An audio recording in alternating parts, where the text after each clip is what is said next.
ചരിത്രത്തിൻ്റെയും പ്രവചനത്തിൻ്റെയും ബൈബിളിൻ്റെയും സത്യം വെളിപ്പെടുത്തുന്ന ഈ ചാനലിലേക്ക് സ്വാഗതം.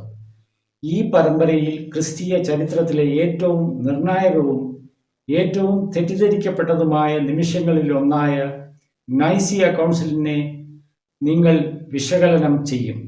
നൈസിയ കൗൺസിൽ എപ്പിസോഡ് 5 സ്വാഗതം. എപ്പിസോഡ് 4 ക്രിസ്തുവർഷം 381 കോൺസ്റ്റാന്റിനോപ്പിൾ കൗൺസിൽ നൈസിയ വിശ്വാസ പ്രമാണം വികസിപ്പിച്ച് ത്രിത്വം, പിതാവും പുത്രനും പരിശുദ്ധാത്മാവും ഒരേ ദൈവത്തിൽ 3 സഹസമാന വ്യക്തികൾ എന്ന ആശയം ജനിച്ചതിനെക്കുറിച്ച് കണ്ടു.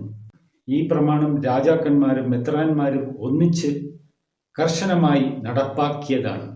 പക്ഷേ ഏറ്റവും പ്രധാനപ്പെട്ട ചോദ്യം, ബൈബിൾ തന്നെയോ ത്രിത്വത്തെ പഠിപ്പിക്കുന്നത്? ദൈവം ത്രിത്വമാണെന്ന് ബൈബിൾ പറയുന്നുണ്ടോ? ഉത്തരം വ്യക്തമാണ്, ഇല്ല. ബൈബിളിൽ ത്രിത്വം എന്ന വാക്ക് ഒരിക്കലും വരുന്നില്ല. ദൈവം സത്തയിൽ 3 വ്യക്തികൾ എന്ന് എവിടെയും പറയുന്നില്ല. എന്നാൽ ബൈബിൾ വെളിപ്പെടുത്തുന്നത് വേറൊരു മഹത്തായ സത്യമാണ്. യോഹന്നാന്റെ സുവിശേഷം 1-ാം അധ്യായം തുടങ്ങുന്നത് ഇങ്ങനെ: ആദിയിൽ വചനമുണ്ടായിരുന്നു, വചനം ദൈവത്തോടുകൂടെ ഉണ്ടായിരുന്നു, വചനം തന്നെ ദൈവമായിരുന്നു. യേശുക്രിസ്തു ആദിയിൽ ദൈവത്തോടു കൂടെ ആയിരുന്നു. സകലതും യേശുക്രിസ്തു മുഖാന്തരം ഉളവായി. ഉളവായത് ഒന്നും യേശുവിനെ കൂടാതെ ഉളവായില്ല. ഇവിടെ നാം കാണുന്നത് 2 ദൈവസത്തകളെ, ദൈവമായ പിതാവും വചനമായ ക്രിസ്തുവിനെയും. ഇരുവരും നിത്യരാണ്, ഇരുവരും ദിവ്യരാണ്, ഇരുവരും ചേർന്ന് സകലതും സൃഷ്ടിച്ചു. പൗലോസ് കൊലോസ്യർക്ക് എഴുതിയ ലേഖനം 1-ാം അധ്യായം 16-ാം വാക്യത്തിൽ പറയുന്നു, സകലവും ദിവ്യവചനത്താൽ സൃഷ്ടിക്കപ്പെട്ടു, സ്വർഗത്തിലും ഭൂമിയിലും ദൃശ്യമാകുന്നവയും അദൃശ്യമാകുന്നവയും എല്ലാം. അതിനാൽ യേശുവിനെ സൃഷ്ടിക്കപ്പെട്ടവൻ എന്ന് ബൈബിൾ കാണിക്കുന്നില്ല. അവിടുന്ന് നിത്യൻ, ദൈവം തന്നെയാണ്. പിതാവിനോടൊപ്പം ഏകദൈവം, ഒരു ദിവ്യ കുടുംബം എന്ന വാക്കിൻ്റെ അർത്ഥം നമുക്ക് എങ്ങനെ മനസ്സിലാക്കാം?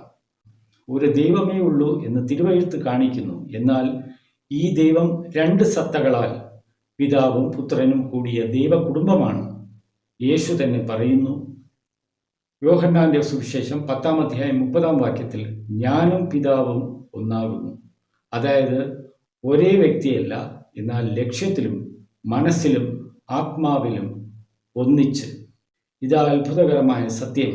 ദൈവത്തിൻ്റെ പദ്ധതി മനുഷ്യരെ തന്നെ തൻ്റെ ദൈവ കുടുംബത്തിലേക്ക് മക്കളാക്കി കൊണ്ടുവരികയാണ്. അവിടുത്തെ സ്വരൂപത്തിൽ മാറ്റി പരിശുദ്ധാത്മാവിലൂടെ രൂപാന്തരപ്പെട്ട്. എന്നാൽ പരിശുദ്ധാത്മാവിൻ്റെ കാര്യമോ? ബൈബിൾ പരിശുദ്ധാത്മാവിനെ ഒരിക്കലും ത്രിത്വത്തിലെ 3-ാമത്തെ വ്യക്തിയായി വിശേഷിപ്പിക്കുന്നില്ല. പകരം അതിനെ ദൈവത്തിൻ്റെ ശക്തിയും സാന്നിധ്യവുമായി വെളിപ്പെടുത്തുന്നു. ലൂക്കോസിന്റെ സുവിശേഷം 1-ാം അധ്യായം 35-ാം വാക്യത്തിൽ, പരിശുദ്ധാത്മാവ് നിന്നിൽ വരും, അത്യുന്നതന്റെ ശക്തി നിന്നെ മൂടും. അവിടെ പരിശുദ്ധാത്മാവിനെ വ്യക്തി എന്ന് പറഞ്ഞിട്ടില്ല, ശക്തി എന്ന് തന്നെയല്ലേ? പത്രോസ് പ്രവൃത്തികളുടെ പുസ്തകം 2-ാം അധ്യായം 38-ാം വാക്യത്തിൽ, നിങ്ങൾ മാനസാന്തരപ്പെട്ട് നിങ്ങളുടെ പാപങ്ങളുടെ മോചനത്തിനായി ഓരോരുത്തൻ യേശുക്രിസ്തുവിൻ്റെ നാമത്തിൽ സ്നാനമേൽപ്പിൻ, എന്നാൽ പരിശുദ്ധാത്മാവ് എന്ന ദാനം ലഭിക്കും എന്ന് പ്രസംഗിച്ചു. അതായത് ദൈവത്തിൻ്റെ സാന്നിധ്യം, ജീവനും നമ്മുടെ ഉള്ളിൽ വന്നു നമുക്ക് ശക്തിയും വഴികാട്ടലും കൊടുക്കുന്നു. ഇവിടെ നിങ്ങൾ വ്യത്യാസം കാണുന്നുണ്ടോ? 4-ാം നൂറ്റാണ്ടിലെ കൗൺസിലുകൾ തത്വചിന്തയിൽ നിന്ന്, രാഷ്ട്രീയ ആവശ്യകതയിൽ നിന്നും ഉരുതിരിഞ്ഞ 3 തുല്യ വ്യക്തികളുടെ ഒരു സിദ്ധാന്തം നിർമ്മിച്ചു. പക്ഷെ ബൈബിൾ കാണിക്കുന്നത് പിതാവും പുത്രനും 2 നിത്യസത്തകളായി പൂർണ്ണ ഐക്യത്തിൽ പ്രവർത്തിക്കുന്നതായി. പരിശുദ്ധാത്മാവ് അവരുടെ ശക്തിയായും നമ്മുടെ ഉള്ളിൽ പ്രവർത്തിക്കുന്നു.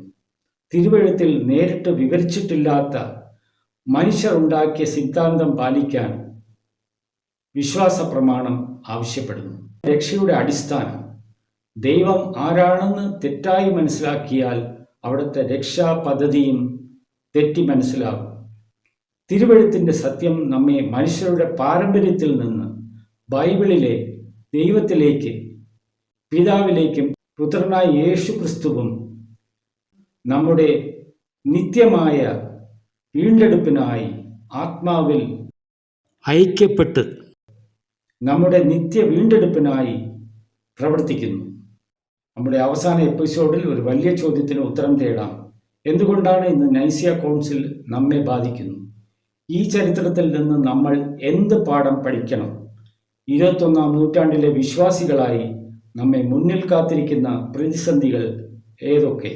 നൈസിയ കൗൺസിലൂടെയുള്ള ഈ യാത്രയിൽ പങ്കുചേർന്നതിന് നന്ദി. സകലതും ശോധന ചെയ്ത് നല്ലത് മുറുകെ പിടിപ്പീൻ എന്ന് അപ്പോസ്തലനായ പൗലോസിൻ്റെ വാക്കുകൾ ഓർക്കുക.